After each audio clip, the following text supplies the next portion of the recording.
Saya ke Pak Husnuddin, silakan. Terima kasih Mas Aiman. Bismillahirrahmanirrahim.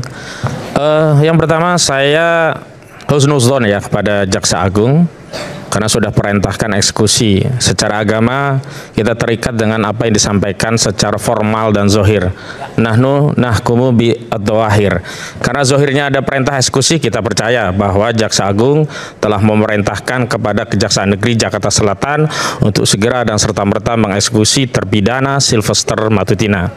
Namun yang kedua, tadi di tayangan awal ketika saya melihat juru bicara Kejaksaan Agung Kapus Penkum Anang Supriyatna, saya kemudian merasa kok begini representasi negara. Saya melihat ada institusi kejaksaan tidak bisa menjalankan kewenangan untuk mengeksekusi, kemudian memelas kepada pihak yang mau dieksekusi, tolonglah bantu datangkan eksekusi akan kami jalankan. Ini kami menjadi kurang percaya pada apa yang disampaikan oleh Jaksa Agung. Selemah itukah institusi Kejaksaan Agung? Lalu sebenarnya kan bisa dilakukan upaya, yakni tetapkan DPO. Kalau rakyat dilibatkan dalam persoalan ini, diminta dengan penetapan DPO, cepat selesai nih. Hari ini DPO, besok langsung ketemu. Cuman kenapa itu tidak dilakukan? Oke lah, kita tidak perlu heboh dengan menetapkan DPO. Ini kan sudah ada kuasa hukumnya. Saya lihat di media oleh Cumanan menyatakan Sylvester Matutina masih ada di Jakarta. Tadi Pak Boy juga sudah sampaikan ada di Jakarta. Ya sudah, Jaksa Agung hubungi kuasa hukumnya, minta kliennya untuk dihadirkan. Kalau tidak, ini adalah obstruction of justice, bisa dikenakan pasal 221 KUHP atau di undang-undang yang baru pasal 282 KUHP tentang apa? Menyembunyikan pelaku kejahatan. Sederhana, tanyakan kepada kuasa hukumnya. Kalau dia tetap tidak mau menunjukkan lokasinya padahal sebelumnya dia katakan ada di Jakarta, berarti dia telah menyembunyikan pelaku kejahatan. Dan itu bukanlah alasan pembenar, karena di pasal 221 yang boleh menyembunyikan itu misalnya keluarga semenda, keluarga saudara, baik garis atas, garis bawah atau samping, termasuk istri atau suami kalau dia punya istri atau suami. Dan dalam konteks kode etik, seorang advokat juga tidak boleh menyembunyikan kliennya. Yang menjadi rahasia klien itu adalah rahasia berkaitan dengan perkaranya, bukan rahasia berkaitan dengan keberadaannya. Dan sudah ada loh kasus Mbak Pau dulu, pengacara dieksekusi gara-gara menyembunyikan orang yang harusnya ditindak. Tapi saat itu dengan undang-undang tipikor. Hari ini karena tipidum pakai saja 221. Kenapa sih jaksa sampai hari ini tidak bisa melakukan itu?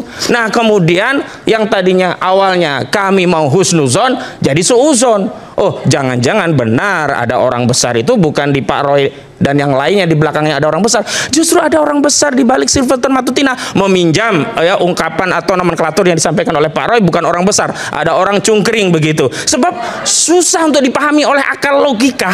Kenapa? Hari ini bahkan kita dibodoh-bodohkan di hadapan publik. Ya, ini guru besar hukum ikut merasa bodoh. Loh, kok bisa pasal itu dianggap sebagai sudah daluarsa? Ya logis saja, kalau memang daluarsa tidak perlu meminta tidak dilakukan eksekusi. Kalau memang daluarsa tidak perlu membangun narasi sudah ada perdamaian. Kalau memang daluarsa, saudara Sylvester Matutina hadir di Rakyat Bersuara, debat dengan saya.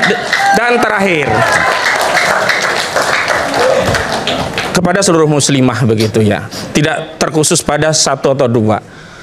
Agama kita, agama Islam, memuliakan seorang muslimah. Bahkan dikatakan kaidah seorang muslimah itu ummu warabatul bait, sebagai ibu dan manajer rumah tangga keluarganya. Dia harus melindungi kehormatannya, marwahnya, wibawanya. Dan Islam telah meninggikan derajat muslimah sehingga tidak boleh terlihat darinya kecuali wajah dan telapak tangan. Itulah aurat. Lalu hari ini ada yang sudah bagus menggunakan hijab, lalu ingin memamerkan auratnya walaupun baru rencana dengan dalih ingin mencari perhatian. Kenapa sih kita sibuk mencari perhatian manusia? Tidak lebih utama kita mencari perhatian dari Allah dengan ketaatan kita yang lalu kita akan dihisab dan kita dianggap bagian dari orang bertakwa. Lalu Allah ridho, masuklah kita ke surganya Allah. Masihkah butuh hari ini kita mencari ridho manusia? Di tengah keridoan manusia itu palsu. Coba lihat. Hari ini boleh saja orang yang mendukung seseorang masih mendukung karena dia punya kekuasaan. Ada gula, ada semut. Coba kita tengok beberapa waktu kemudian setelah gula itu tidak ada, masihkah semut-semut ini berkerubut? Dan yang paling penting adalah begini, Dalam Islam itu ya, al-ghayah la tubarriru al-wasilah. Tujuan yang baik tidak boleh menghalalkan segala cara. Oke lah kalau tujuannya ingin menegakkan kebenaran, ya ingin memberikan atensi kepada kepolisian agar segera meningkatkan status. Tapi caranya juga dengan tidak cara-cara yang haram. Membuka aurat, apalagi aurat yang paling dalam, itu kan ini sebuah sesuatu yang maksiat. Nggak mungkin Allah ridho gitu loh. Lagi pula begini, penyidik kepolisian itu meningkatkan status penyidikan kepada, katakanlah kalau ada tersangka, itu karena kekuatan dua alat bukti, bukan karena desakan apalagi 500 orang buka aurat. Nggak ada relevansinya, nggak ada relevansinya. Dan yang paling penting, ingat, tidak semua yang penyidikan itu harus mesti keluar tersangka. Buktinya apa? Banyak kasus SP3. Artinya apa? Suatu penyidikan pun belum tentu berujung pada tersangka. Ternyata ada surat perintah penghentian penyidikan atau SP3. Artinya tidak semua dua alat bukti yang kemudian tadinya diyakini oleh penyidik pada saat gelar perkara kemudian diyakini kemudian ada tersangkanya bisa saja selesai dengan SP3. Makanya dengan temuan tadi justru kami meyakini kasus di Polda Metro Jaya itu harus dihentikan dengan SP3, dan kasus di Mabes Polri harus dibuka kembali penyelidikan tentang dugaan ijazah palsu saudara Joko Widodo. Demikian, assalamualaikum warahmatullahi wabarakatuh.